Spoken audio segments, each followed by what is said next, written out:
And I think my concern is that Europe continues to act more in a sense of how it wants things to be versus how they actually are. A lot of these changes are happening, but for me, they could be done more swiftly. They could be done more efficiently. And it's Oh, the lack yes. of unity in Europe, be it in NATO or the EU, that is a concern. We saw this over the frozen assets in December, right? There was an agreement eventually established, but what was meant to be the seizure of 230 billion Ah, turned into a 90 billion loan, which yeah, but again, you know what? I wonder whether it isn't actually better because you can change your mind about the frozen assets at any time, right? Whereas the loan is additional and it provides, unless there's some way of Europe reneging on it, it provides the Ukrainians the ability to plan. I'm going to get this much money this year, next year, next year, next year, and that would be critical. And then the other, keeping the assets hanging around, is a way at war termination to deal with the Russians and say, hey, you want a fraction of this back, or rather than paying reparations, you got to cough this much up. I get it that those assets will never equal the damage done to Ukraine, but the fact is, Europe came through. Also, when you're negative about institutions, I have loads of colleagues who tell me I'm crazy, that I'm wrong about Europe, and you're giving me a counter argument suggesting I'm wrong. I could be. You know more about Europe than I do. But here's the where I'm coming from is I'm working on a book on the Cold War, and it's fascinating looking at the end of World War II, where the beginning of the institutions that you're complaining about, it starts with Benelux, a trade agreement between, perfectly well, Luxembourg, Belgium, and the Netherlands that they'd been working on since the 19th century and had gone nowhere. And in 1944, they put that together.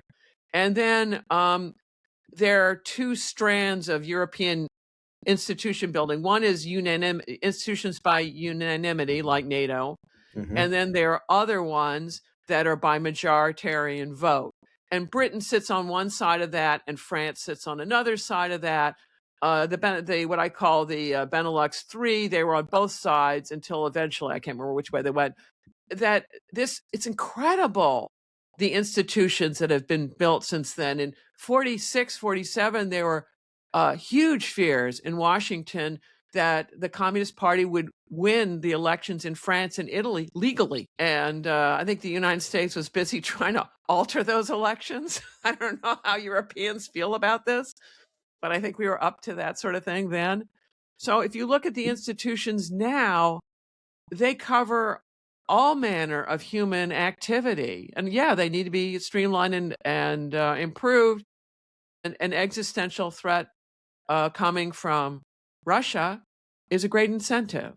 And that's what you're feeling. And other Europeans, think about Germany, it turned on a dime. It was called Nord Stream 2. Here we go. And all of a sudden, like Nord Stream 2, never. It's a Fair huge enough. change.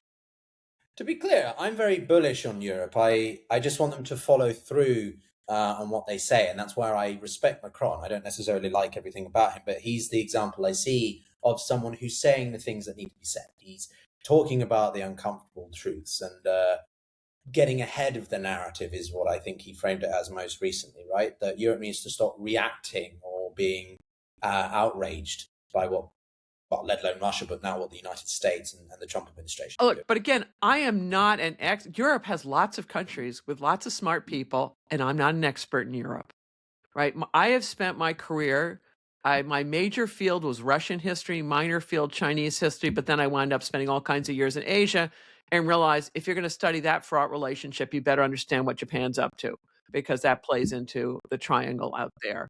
Yeah, so. And then I wind up working for the Navy. That makes me do all sorts of case studies about maritime powers, Britain and the United States, and learn about things that way. And my undergraduate degree was in Latin American studies. So, and it's an undergraduate degree, and Latin America is big. I mean, how ludicrous to say, oh, I'm an expert in Latin America. Excuse me, how many countries are in Latin America? So I've had this broad education, but at this stage, when you and others ask me questions, I give you my thoughts on these matters as in the spirit of a seminar discussion, not of me providing the answers, because how on earth do I know? But No, for rather sure. as a way of triggering thoughts for other people to think about these things with different expertise from mine, to No, come to certainly. their own thoughts on these subjects.